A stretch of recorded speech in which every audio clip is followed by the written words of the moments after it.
Hi, my name is Willem Wery, and I have cystic fibrosis and had a double lung transplant 7 years ago. I was diagnosed with cystic fibrosis at the age of 8 and had a double lung transplant in 2019 in Seattle at the University of Washington Medical Center.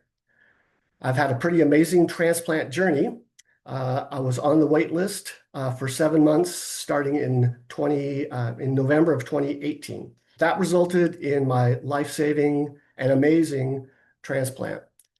I'm married, have 2 sons, and at this point, I have 4 grandchildren. Thanks to my transplant, I have returned to an active lifestyle, enjoying my favorite sports like water skiing, snow skiing, kayaking, hiking, biking, and traveling, especially traveling to go visit those grandchildren. In short, my lung transplant has not only saved my life, but has allowed me to return to an active member in my community. So why are we here today? The lung transplant community needs your help. At the national level, the Health Resource and Services Administration, also known as HRSA, they oversee all the transplants and are responsible for patient safety. The OPTN, the Organ Procurement and Transportation Network, is the one public component of HRSA, which sets the policies for organ donors and how they are allocated. The current allocation system is called CAS, or Continuous Allocation Score System. This is the system which decides which patients will get donor lungs. The scoring system is made up of 100 points based on several factors, including a patient's health and location. The higher your score, the greater your need, and the higher the chances for a transplant. Last November, the OPTN board made an emergency policy change to the scoring system for lung transplant patients. The team of lung transplant scientists and medical doctors that advise the OPTN unanimously voted against these changes. Yet the OPTN moved forward and have now implemented the changes, which were effective May 7th. Thank you, Willem, for describing our topic and what is at stake so well. My name is Carmel. I had a bilateral lung transplant in 2015, and I'm a volunteer with the Lung Transplant Foundation. Much like Willem, I'm very concerned about the recent change to the CAS and the negative impact that it could have on the chronic lung disease and lung transplant communities. I'm so grateful that CFRI is willing to partner with the Lung Transplant Foundation to help bring this critical information to light. As Willem stated, on May 7th of this year, the CAS system was changed to reflect a new point system priority. This change took points away from donor-specific categories that made matching more difficult, such as height, blood type, pediatric status, and the presence of antibodies, and reallocated those points to a new category they called placement efficiency. Placement efficiency is the only category in the CAS scoring system that is not related to the survival needs of a potential recipient. This category is based on the travel distance that the organ must go from the donor hospital to the recipient hospital, the logistical complexity of coordinating that distance, the cost of transporting the organ, and the impact on the organ of time spent outside of the body. Previously, this category was allowed up to 10 points of the total score, but with the change to the CAS, this point category is now worth up to 15 points, which is a 50% increase from what it had previously been. Certainly, no one is against improving efficiency in our organ donation system. However, there is significant concern regarding where these points were taken from, the negative impact this change could have on lung transplant candidate survival, and the process that OPTN used to arrive at this decision. I'm going to put up 2 images here so that you can see the categories that make up each individual's CAS score and how the points were moved around after the November vote. So in order to free up 5 additional points for placement efficiency, points were taken away from every other category in the CAS. This is concerning for 2 reasons. One, the point categories that were reduced were all determined by a lung transplant candidate's unique medical needs and condition, things that directly impact survival outcomes. And 2, the previous CAS point ratio had intentionally been created and monitored to reduce inequalities in the distribution of lungs.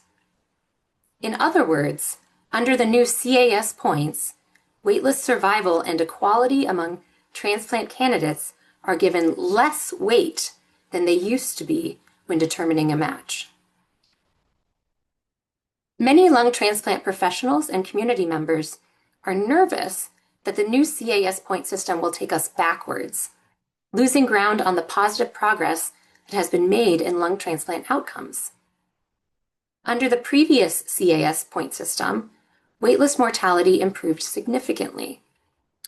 The number of individuals who either passed away while waiting on the list or who became too ill to receive a transplant and were removed from the list decreased by 34% after the CAS was implemented. As you can see on this slide, where the blue line represents the system in place before the CAS, and the green line represents the previous CAS point allocation ratios, survival improved quite noticeably. On the second slide, we can see that the top 2 lines show how much pediatric survival increased, and the remaining lines show that survival also increased in every height category.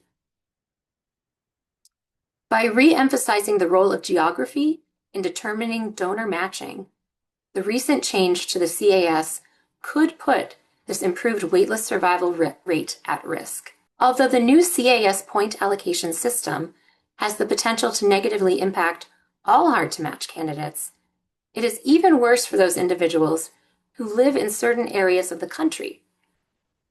Even under the previous CAS system, lungs were not distributed equally throughout the entire country. Although the goal has always been for equal distribution of lungs throughout the United States, that same research coming out of the Cleveland Clinic showed that a lung transplant center in the Midwest receives on average a 30% higher offer rate than a transplant center on the West Coast. The new CAS point allocation makes this pre-existing geographic inequality even worse. When the OPTN Board of Directors voted to change the CAS policy, they used what is called an emergency pathway. Despite the strong opposition to this policy change, the emergency pathway provided a mechanism for the OPTN to implement their decision immediately. Many individuals who were on the waitlist on May 6th watched with despair as their scores dropped on May 7th, even though their physical condition and need for a lung transplant remained just as severe. But luckily, this emergency pathway has 2 built-in safeguards.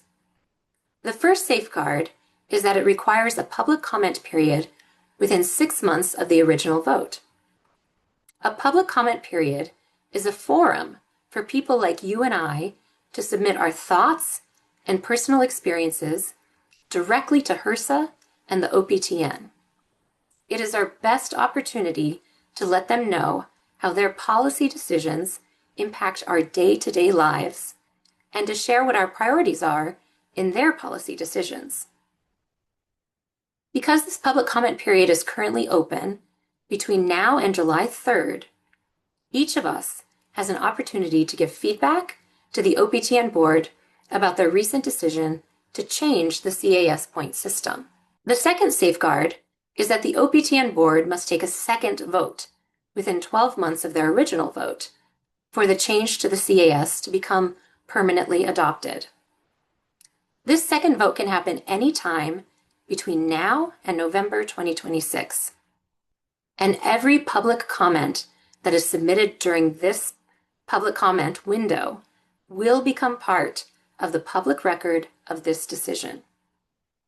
Your comment could make the difference between OPTN choosing to continue down this path or choosing to reverse course. I think that all of us want and deserve lung transplant policy that is developed through rigorous scientific modeling, is reviewed and approved of by the lung transplant experts on the lung committee, and gives us, the ones who will have to live with the consequences of this policy, an opportunity to give feedback before our lives are on the line. So now that you know what's at risk, let's talk about what you can do about it. First, visit the website at the lungtransplantfoundation.org. That's www.lungtransplantfoundation.org/act. Next, scroll down to the text box right here on our page. Click inside to type your name, your mailing address, and your relationship to the transplant community. As you type in this box, it will automatically populate your answers into the main letter that you can see on the right. Directly under the line that says add personalized text, just take one moment to type out why this matters to you. We have included the prompt, "This matters to me because," to help you get started. You do not have to be a policy analyst or professional writer to share your opinion. Personal stories are what make the board remember you the most. Once you have filled out your details, simply click the light green button that says 1, copy my finished text. You'll see a confirmation. Your customized letter is now ready and safely copied to your device's clipboard. Next, click the green button next to it that says 2, go to the public comments site. This opens up the government official government portal in the brand new tab, so you won't lose your place. Once you're on the portal page, you'll need to scroll all the way down to the bottom of the page, past all the other public comments, until you reach the very bottom text box. Once you're in that box, right-click and press paste. Your letter automatically populates. Next, you'll find the required name and email fields on the form. Now hit save. We are finding that it is taking up to a week or longer for saved public comments to get posted to the official HRSA website. So please do not be concerned if you do not see your comment appear immediately after hitting the save button. Please head to the lungtransplantfoundation.org/act website right now, customize your letter, and submit it, and get it done before July 3rd, which is the deadline.